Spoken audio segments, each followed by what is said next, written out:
Oh mon Dieu, c'est mon aquarium préféré. C'est tellement beau. Le gars a utilisé des briques pour former un rectangle en suivant les lignes marquées. Il a ensuite étalé le sable sur les briques et l'a réparti uniformément. Ensuite, il a ajouté du ciment à la pelle pour recouvrir complètement les briques et le répartir uniformément. Il est également gratté pour le rendre lisse. Une couche de mortier est ensuite appliquée. Le même grattage a été effectué. La base de l'aquarium est alors créée. Des briques ont ensuite été apportées. Les briques ont été placées autour de la base. Les briques sont placées sur le côté pour former un cercle. Après la pose de la première couche de briques, poursuivre la construction vers le haut. Veillez à ce que les briques soient placées en quinconce. Poursuivre avec les deux murs de droite et du fond uniquement. Les 6 couches de briques sont alors rapidement terminées. Continuez à verser le ciment à la pelle. Appliquez-le ensuite uniformément sur la surface des briques. Une fois les parois intérieures posées, il reste à poser les parois extérieures du cylindre. Vous pouvez voir que le travail de ciment du garçon, il est très lisse et fluide. Tout a été fait en une seule fois, bien qu'il ne pratique que depuis 2 ans et demi. Mais ce n'est pas quelque chose que les gens ordinaires peuvent réaliser. Cela n'a pas pris beaucoup de temps. Le réservoir entier a été peint d'une manière magnifique.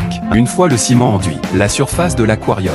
Améliorer la qualité du vivier en le détaillant, pour créer un plafond écrasé sur le bord du mur. Ce type a un vrai sens du style. Une fois cette étape franchie, il est temps de peindre. La brosse supérieure a été peinte avec de la peinture orange, pour renforcer le contour de l'aquarium.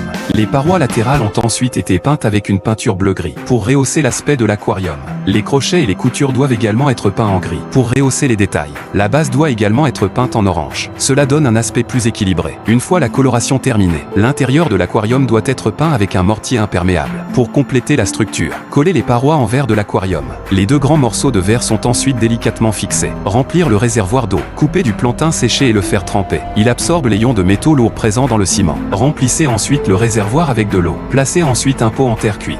Raccordez une pompe. Vous devez également placer un cercle de briques autour du réservoir. Versez ensuite des pierres. Embellir l'environnement. Et enfin, quelques jolis petits poissons rouges. Après un travail acharné, le résultat est un magnifique aquarium. C'est incroyable. Qu'en pensez-vous, les gars ?